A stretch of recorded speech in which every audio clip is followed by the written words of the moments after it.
Hello everyone, welcome back to our channel. ఎలా ఉన్నారండి? అందరూ బాగున్నారా? నేనైతే చాలా బాగున్నాను అండ్ మీరందరూ కూడా బాగుండాలని కోరుకుంటున్నాను. సో ఈరోజు వీడియో వచ్చేసి మనం ఫర్టిలిటీ హెల్త్ రిలేటెడ్ మాట్లాడుకోబోతున్నాం అనమాట. సో చాలా ఏళ్ళుగా పిల్లలు లేని వాళ్ళు ఇబ్బంది పడుతూ ఉంటారు కదా, అట్లాంటి వాళ్ళ కోసం ఈ వీడియో చాలా యూస్ఫుల్గా ఉంటుందండి. అలాగే కొత్తగా బేబీస్ని ప్లాన్ చేయాలనుకున్న వాళ్ళకి కూడా యూస్ఫుల్గా ఉంటుంది. సో ఓవరాల్గా ఫర్టిలిటీ రిలేటెడ్ ఏదైనా తెలుసుకోవాలి అనుకుంటే ఈ వీడియోని ఎండ్ వరకు స్కిప్ చేయకుండా చూడండి. అండ్ వీడియో టాపిక్లోకి వెళ్ళే ముందు నా ఛానల్ని కానీ ఫస్ట్ టైం విజిట్ చేసినా ఇంతవరకు సబ్స్క్రైబ్ చేసుకోకపోయినా ప్లీజ్ డూ సబ్స్క్రైబ్ అండి. నా ఛానల్లో మీకు beauty, decor, styling, cooking, crafts ఇలా చాలా టాపిక్స్ పైన వీడియోస్ దొరుకుతూ ఉంటాయి. సో వీడియోస్ అన్ని చూసి నన్ను సపోర్ట్ చేస్తారని కోరుకుంటున్నాను. నేను ఈ వీడియోలో మీకు ఇచ్చే ఇన్ఫర్మేషన్ అంతా చాలా సింపుల్ టర్మ్స్లో ఎక్స్ప్లెయిన్ చేస్తున్నాను. నేను డాక్టర్ని కాదు, అలాగే నాకు ఇందులో పెద్ద ఎక్స్పీరియన్స్ కూడా లేదు. బట్ స్టిల్ నాకు తెలిసినవి, అలాగే నేను మీ అందరి కోసం కలెక్ట్ చేసిన ఇన్ఫర్మేషన్ అంతా గ్యాదర్ చేసి మీకు ఈ వీడియోలో రిప్రజెంట్ చేస్తున్నాను.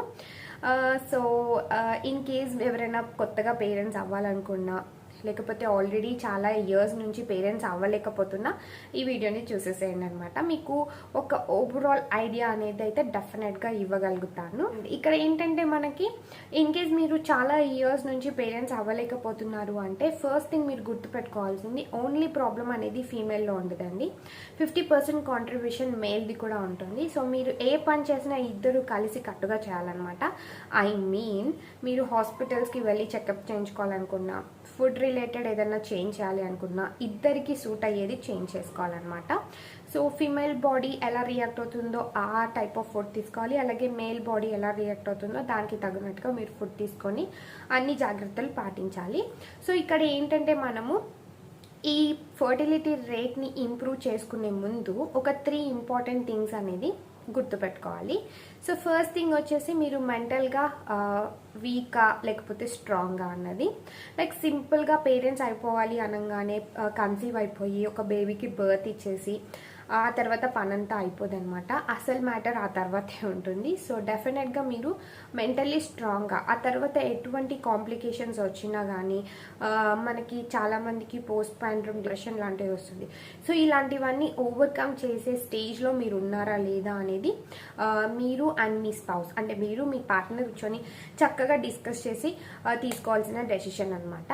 అండ్ సెకండ్ థింగ్ వచ్చేసి ఫిజికల్గా మీరు యాక్టివ్గా ఉన్నారా లేదా. సో ఇక్కడ ఫిజికల్లీ యాక్టివ్ అంటే not only in the terms of fertility అండి. సో మీకు వేరే లాంగ్ టర్మ్ ఇష్యూస్ ఏమైనా ఉన్నాయా, హెల్త్ రిలేటెడ్వి, షార్ట్ టర్మ్ ఇష్యూస్, డిసార్డర్స్, ఏదన్నా కొంచెం హెల్త్ అటు ఇటు అప్సెట్ అయ్యి ఉండడం వల్ల కూడా ఒక్కొక్కసారి ఫర్టిలిటీ రేట్ అనేది డిక్రీజ్ అవుతూ ఉంటుంది. సో ఇలాంటివన్నీ మీరు క్రాస్ చెక్ చేసుకోవాలి. అలాగే డాక్టర్ని విజిట్ చేసి డాక్టర్స్ అడ్వైస్ తీసుకోవాలన్నమాట. మీరు ఫిజికల్లీ హెల్తీగా ఉన్నారా లేదా అనేది డాక్టర్స్ చెప్తారు. ఇఫ్ రిక్వైర్డ్ ఏదైనా వ్యాక్సిన్స్ లాంటివి ఉంటే వాళ్ళు ఇస్తారు. అలాగే ఎటువంటి జాగ్రత్తలు తీసుకోవాలనేది కూడా మీకు క్లియర్ కట్గా ఇన్ఫర్మేషన్ ఇస్తారు. అండ్ థర్డ్ థింగ్ వచ్చేసి ఎక్సర్సైజ్ అండ్ ఫుడ్. మనం హెల్తీ ఫుడ్ తీసుకుంటే ఫర్టిలిటీ రేట్ అనేది ఇంక్రీజ్ చేసుకోవచ్చు. అలాగే ఏదైనా చిన్న కాంప్లికేషన్స్ ఉన్నా తగ్గించుకోవచ్చు.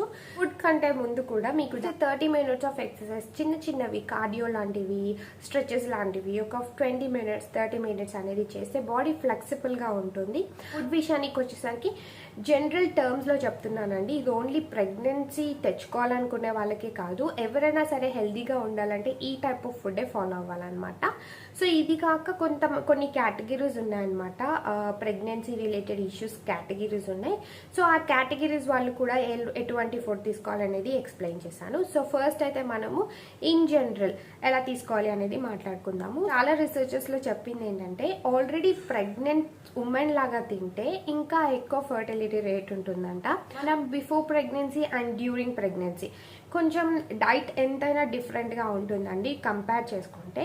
సో డాక్టర్స్, రీసెర్చర్స్ ఏమంటున్నారంటే మీరు ప్రెగ్నెన్సీని ప్లాన్ చేసే ముందు నుండే ప్రెగ్నెంట్ లాగా తింటే ఎక్కువగా రిజల్ట్స్ వస్తాయి అని చెప్తున్నారు. అంటే ఫర్టిలిటీ రేట్ అనేది చాలా బాగుంటుంది అని చెప్తున్నారు అనమాట. తినే ఫుడ్లో 50% కార్బోహైడ్రేట్స్ ఉండాలి, 20% ప్రోటీన్స్ ఉండాలి, అలాగే 15% ఏమో ఫ్యాట్ ఉండాలి, మిగిలింది ఫైబర్ వగేరా ఉండాలన్నమాట. సో ఇలా మీరు పర్సంటేజ్ వైజ్ క్యాలిక్యులేట్ చేసుకోలేము అనుకుంటే ఒక సింపుల్ మెథడ్ చెప్తాను. మీరు ఏదైతే మీల్ ప్లేట్ ప్రిపేర్ చేసుకుంటారో ఆ మీల్ ప్లేట్లో 1/4 మాత్రమే కార్బోహైడ్రేట్స్ ఉండాలి. సో కార్బోహైడ్రేట్స్ అంటే ఇక్కడ మళ్ళీ రైస్, ఫ్లోర్ రిలేటెడ్ ఇలాంటివన్నీ వస్తూ ఉంటాయి. సో అది నేను చెప్పనక్కర్లేదు, మీ అందరికీ తెలుసు కాబట్టి. అండ్ రిమైనింగ్ ప్లేట్ మొత్తం గ్రెయిన్స్తో అంటే ప్రోటీన్స్తో, ఫ్యాట్స్తో, ఫైబర్ కంటెంట్తో ఫిల్ చేసుకోవాలి. అండ్ నెక్స్ట్ థింగ్ ఏంటంటే ప్రోటీన్స్ కోసం మనము అనిమల్ ప్రోటీన్స్ కంటే కూడా ప్లాంట్ ప్రోటీన్స్ పైన డిపెండ్ అవ్వడం చాలా బెటర్ అని చెప్తున్నారు. సో ప్లాంట్ ప్రోటీన్స్ పైన కాకుండా అనిమల్ ప్రోటీన్స్ పైన డిపెండ్ అయ్యి కార్బోహైడ్రేట్స్ ఎక్కువగా తీసుకున్న వాళ్ళలో ఫర్టిలిటీ రేట్ అనేది చాలా తక్కువగా ఉంటుందంట. అలా కాకుండా బాడీకి ఎంత కావాలో అంత తీసుకున్న వాళ్ళలో ఫర్టిలిటీ రేట్ సూపర్గా ఉంటుంది అని రీసెర్చెస్ చెప్తున్నాయి. And coming to the next point, anti oxidants ఉన్న ఫుడ్ తీసుకోవాలి. అంటే colourful food, different types of fruits and vegetables అన్నీ మిక్సప్ చేసి తీసుకోవాలన్నమాట. ఎప్పుడైనా సరే ఎక్కువ టైం స్లో ఫ్లేమ్లో పెట్టి కుక్ చేసుకోవడం కంటే తక్కువ టైం హై ఫ్లేమ్లో పెట్టి కుక్ చేసుకోవాలన్నమాట. అలాగే ట్రాన్స్ ఫ్యాట్స్ని తగ్గించాలన్నమాట.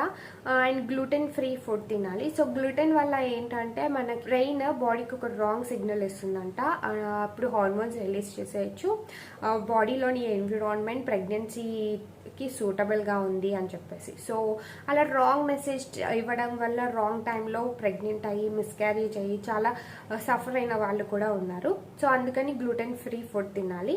సో ఇంతగానం స్ట్రెస్ చేసి గ్లూటెన్ ఫ్రీ ఫుడ్ అని ఎందుకు చెప్తున్నానంటే మనకి ఫ్లోర్ బేస్డ్ ఫుడ్ ఉంది కదండి, లైక్ పిజ్జాస్ టైప్లోవి, వాటిలో డెఫినెట్గా గ్లూటెన్ యూస్ చేస్తారు. మీకు ఏదైనా క్రేవింగ్ లాంటివి ఉంటే ఆ టైప్ ఆఫ్ ఫుడ్ తినాలి అని గ్లూటెన్ తీసేసి ఇంట్లోనే చేసుకొని తినండి. Home made food is the best food అనమాట. సరికి ఫ్రెష్ ఫుడ్ తినాలి, హెవీ బ్రేక్ఫాస్ట్ తీసుకోవాలి.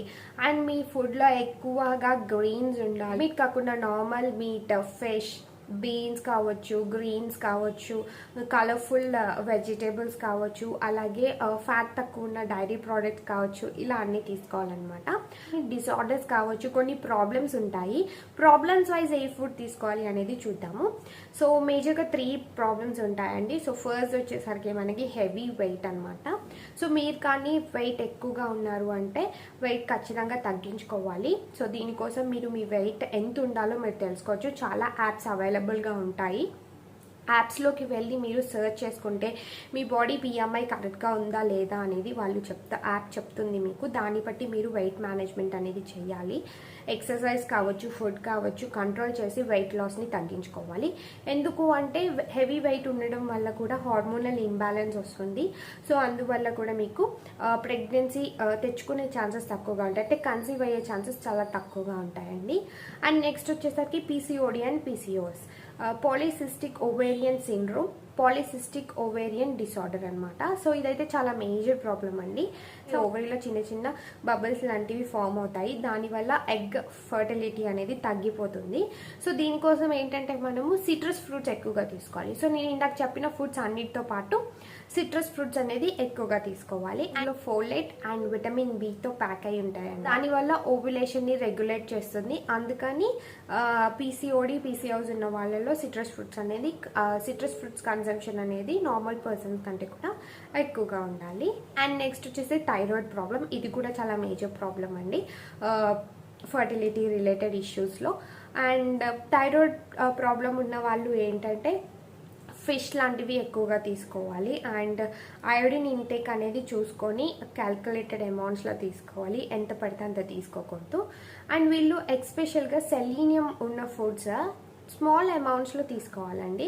సో దీనివల్ల ఏంటంటే మనకి రిస్క్ మేనేజ్మెంట్ అవుతుంది, లైక్ ఉన్న ప్రాబ్లం పెరగకుండా ఉంటుంది. అలాగే డెలివరీ తర్వాత అండ్ ప్రెగ్నెన్సీ అప్పుడు కూడా ఏదైనా ఇష్యూస్ వస్తే ఈ సెలీనియం స్మాల్ అమౌంట్స్లో తీసుకోవడం వల్ల చాలా మంచిగా పనిచేస్తుందని చెప్తారు. రిస్క్ అనేది తగ్గిస్తుంది, అంటే రిస్క్ మేనేజ్మెంట్ చేస్తుంది అని చెప్తారు. స్టిల్ తీసుకునే ముందు ఒకసారి డాక్టర్ని కన్సల్ట్ అయ్యి తీసుకోవడం కూడా చాలా మంచిదని కూడా చెప్తూ ఉంటారు. సో ఇదనమాట 3 ప్రాబ్లమ్స్ రిలేటెడ్ ఇష్యూస్. గ్లూటథయాన్ అనేది ఎక్కువగా తీసుకోవాలి ఫీమేల్స్లో వచ్చేసరికి. ఎందుకు అంటే గ్లూటథయాన్ మనకి ఎగ్ క్వాలిటీని పెంచుతుంది అనమాట. సో ఈ గ్లూటథయాన్ అనేది ఎందులో దొరుకుతుంది అంటే పాలకూర, స్పినాచ్ అండి. సో అందుకనే గ్రీన్స్ ఎక్కువగా తీసుకోవాలి అని చెప్పేది. అండ్ కమింగ్ టు మేల్స్, ఇప్పటిదాకా నేను చెప్పిందంతా ఫీమేల్కి వర్తిస్తుంది, లైక్ ప్రాబ్లమ్స్ ఏవైతే ఉన్నాయో అవి. సో ఇప్పుడు మేల్స్లో ఏం తీసుకోవాలి అనేది పెద్ద ఇష్యూగా ఉంటుంది. సో మేల్స్ వచ్చేసరికి చీజ్ కన్సంప్షన్ అనేది తగ్గించాలండి. సన్ఫ్లవర్ సీడ్స్ని కూడా ఎక్కువగా తినాలి. విటమిన్ సి, ఈ, జింక్ ఇలా వీటి ఇంటేక్ అనేది వీటి ఇంటేక్ అనేది చాలా మంచిగా తీసుకోవాలి. అండ్ హై డైరీ ప్రోడక్ట్స్ ఉంటాయి కదా, వాటిని తక్కువగా తీసుకోవాలి, అసలు తీసుకోకూడదు.